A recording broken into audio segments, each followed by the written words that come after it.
guys, Dorothea here again. I'm gonna speak in English right now because I'm too emotionally distraught to try and think in Portuguese, and I'll just have to add subtitles when I'm editing this. I have some really bad news, some really sad news. You guys know we got 2 dogs, right? They were feral street dogs basically that we adopted, that someone had brought in, and they were just like the last 2 dogs, like the leftovers from the litter, and they were trying to get rid of them. We wanted some dogs, so we're like, yeah.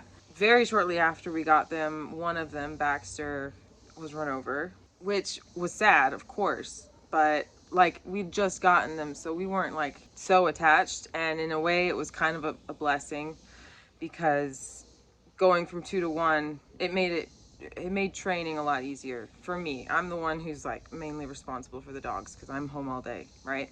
So I'm spending the most time with these dogs, right? Now down to 1 dog. And wow, like we got some really good bonding in over the last few weeks now. It's been about a month, and I feel really attached to him. And so attached that when it came time, just this last weekend, today's Monday, Ben, Max, and I got in the car with Peanut because I did not want to leave him here. I didn't, even though we have people around here that I could have asked to come and check on him, I really didn't want to just leave him chained up in the basement. So I suggested that we take him with us. Every time we've gone in the car with Peanut, or Baxter for that matter, they don't really do that well. You know, they're puppies, and they get nauseated really easily, even just on short trips. But we want them to get used, or we want him to get used to driving, because it's a reality, you know. Every once in a while we have to go somewhere, go to the vet, go to the store, go to the park, wherever. So in my mind I was thinking like, okay, I don't want to leave him here. I feel like that would be cruel, to leave him here, even though it was only like less than 48 hours. And we left the cat, but cats are fine on their own. You know, 36 hours, it was fine. But for Peanut, I really wanted to bring him. And my sister was gonna be there, and she has a dog, and so I wanted, you know, him to play with another dog, and I just thought it was a good idea. And, you know, might as well break him into the car. He's got to learn at some point to get used to the car, and he's probably gonna get nauseous. And I just kind of planned it out so that he had a big meal the night before, and I didn't give him breakfast. Always tried to keep him hydrated, but didn't give him breakfast, so that he wouldn't throw it up in the car. When we got to Iowa, it's a 7-hour drive. First of all, on every stop we made for gas or to eat or whatever, I tried to get him out to stretch his legs, and he did not want to go. He was just like perfectly comfortable on the floorboards of the truck and just did not want to get up. So I was like, okay. When we finally get to my parents' house, they have a nice area that's fenced in. It's green, grassy. Pseudo, the other dog, was there, so he got out and he stretches, and I immediately got food and water. He ate, he drank, and he started playing with Pseudo, and they had a great time together.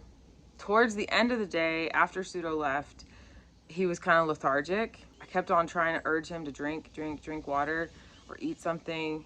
He kind of was like not interested. But I just thought, oh, maybe, I don't know. I wasn't watching him the whole time. Maybe he was full, right? It's warm enough outside right now, still, you know, the end of summer. So we were able to leave him outside to sleep, which usually we bring him indoors to sleep. But since we're at my parents' house, they don't really want pets inside, especially that shed, you know, which he sheds his hair. So we wanted to respect that. So we left him outside. We got him all comfortably set up with a little bed and blankets, and we went in for the night. And when I woke up the next morning and go to check on him, he hasn't eaten anything. There's still food left in his bowl. He hasn't drank anything. I get him new food, new water. Not interested. And he's just like slumping in the backyard like this, just like sitting, just like looking around, just like not like him at all. Like usually he's jumping around, he's active. I thought that was weird. And I thought, well, I don't know. I asked Ben, I'm like, what do you think's going on? And he's like, oh, he's probably just nauseous still, you know, like it was a long ride and he didn't enjoy it. I mean, he made it, but he didn't enjoy it. So I was like, okay, well, Now we've got another long drive ahead of us, another 7 hours in the truck, which is unavoidable. Like, what was I supposed to do? Like, leave him there? I can't leave him there. He's my dog. He's our dog.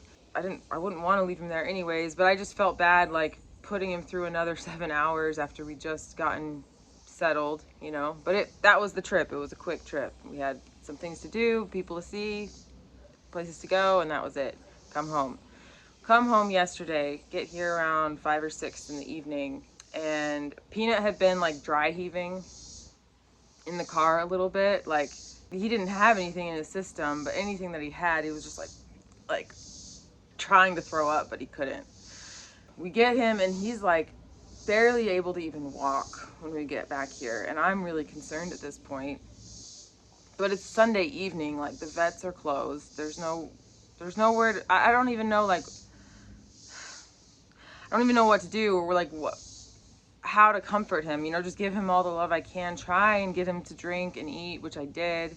He refused to eat, even though I made him rice and chicken, like really bland food, not his regular dog food. I just wanted him to like get something. He drank some water, which I thought was a good sign. We were out here on the porch, and as soon as I let him go, it's usually like he knows the boundaries, he knows where to go, where not to go. He goes way out in the woods over there, which is not okay. There's ticks, there's animals, there's, you know, who knows what, lots of bugs. And that's not where we go to play. Like, he knows not to go in that area, and he just goes over there and just lays down like he's gonna go die, which is an instinct that dogs have. And I'm just like, whoa, no.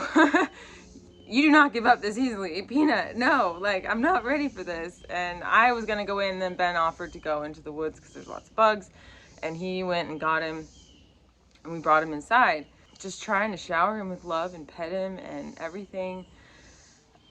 When we wake up in the morning, there's some bile on the ground in the bedroom, and I didn't know if it came out the front end or the back end, but there was some substance on the ground. It wasn't poop, and it wasn't just vomit. It was bile. I go to clean it up with a paper towel, and it's like red tinged, which is blood. And that freaked me out. And this was right before Ben went to work. Right now, we only have one vehicle. We own 2 vehicles, but a friend of ours is using the other one. And so I didn't have a way to get him to the emergency room for dogs, you know, in the vet. That was like all day. I was like, I just want to take him to the vet. I just want to take him to the vet. I'm Googling all these symptoms, like, what's going on? What's going on? He won't get up. He's just laying down, resting all day, which is what he needs to do. And I'm sitting by his side, but I, you know, in intervals, because I have to go feed Max, I have to go clean the house, like I have things to do around here, and I just kept on checking in on him, trying to like get him to like put water in his mouth, because he would not even open his mouth. And one of the times when I went to go check on him in the middle of the day, today, Monday, I look and there's another pile of bile on the floor. He'd gotten up and thrown up again. And inside the bile, there's clearly a worm. I brought it out here. Don't worry, I didn't touch it.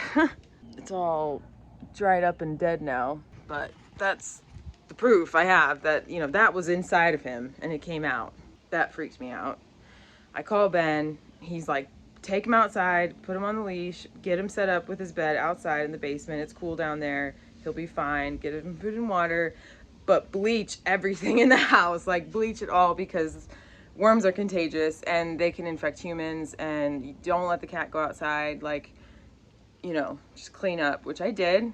And I kept checking on him, I kept coming down here, but again, like in intervals, because I have to run a household here, and I knew he was getting weaker and weaker, and I kept trying to get him to feed, and it's literally been like 10 minutes between the last time I checked on him, when I like doused him with a little bit more water and just petted him really gently, like, Daddy's coming home. I gave Ben the name of a medication, over-the-counter medication for worms that dogs can get. You don't need a prescription. And the plan was to have him take that and go immediately to the vet as soon as Ben gets home with the vehicle. In between me checking on him, he passed away just now, like literally just now. It's hitting me even harder because it's like, God damn it, like, I really love this dog, you know, like I'm actually attached to him. It's not just, oh, I've had him for a day and unfortunately he gets run over or something. You know what I mean? Like, it wasn't just like a freak accident. It was like, it happened so fast. The decline from yesterday, like in the last 24 hours, was so dramatic. I was not expecting that. I didn't know. And I just feel really guilty because I feel like I did it to him. Like, of course, I know I had good intentions with wanting to bring him to Iowa, but I shouldn't have brought him. I shouldn't have made him endure that long road trip. I think that's what, you know, made him nauseous, and maybe he had the worms before and it like just didn't show symptoms. I don't know, but after such a traumatic experience in the car and feeling sick, feeling nauseous, it just weakened him, you know, and he lost his appetite, and then the worms could kind of take over or something. I don't know. I'm just like theorizing in my head what it was, you know, like, because before we ever went to Iowa, he was a happy dog, you know, like he was running around and eating regularly and, you know, functioning, pooping, peeing, everything. And he was such a good dog. Like, he was learning so fast, and he would watch Max and like protect him, and he's just such a good dog. And I hate having to share this with you guys, but I know I have to, and I feel like if I'm gonna share it, I might as well freaking share it in the moment, you know, like, this is what's happening. And I don't want to have to make like a scripted video. This is not scripted, by the way. Like, I don't want to have to like make a whole thing and have to think about, oh, how do you say this in Portuguese, because I don't know the word. Like, no, just say what I want to say in my native tongue right now to you guys, because I know if I don't show him for like a month or something, and people are going to be like, didn't she have a dog? So I've set myself up in this position as a public figure to have to explain myself with this, and it's the last thing I want to do right now, but that's why I'm making this video, okay? I just want to put it out there. You can say whatever you want to say. I know I have the worst luck with dogs, apparently. I just, like, it's only been a few minutes, and I just feel like this should not have happened. This should have been preventable. I can't help but feel like I'm at least partially to blame for this outcome. I'm not looking for your pity or anything. I know many of you guys have pets and dogs, cats, whatever. We're probably gonna bury him somewhere here in the yard. I don't know. Ben's still on his way back from work, so he should be here any minute, and then we'll talk about it and figure out what we're gonna do. It's not the end of the world or anything. I don't want to sound over dramatic, but I just also am still like shook up from all of this. With that, I know a lot of you guys really care genuinely about me and my little family and everything we go through, and you're here for cheering me on for all the wins, and you're here helping to support me whenever I'm going through it, whenever I have a hard time with whatever in my life. You know, we all have ups and downs. So thank you. Thank you for your continued support. I hope this video finds you well. I hope. Better than how I am right now, but time will heal. Time will heal. It always does. And on that note, I'll see you guys in my next video.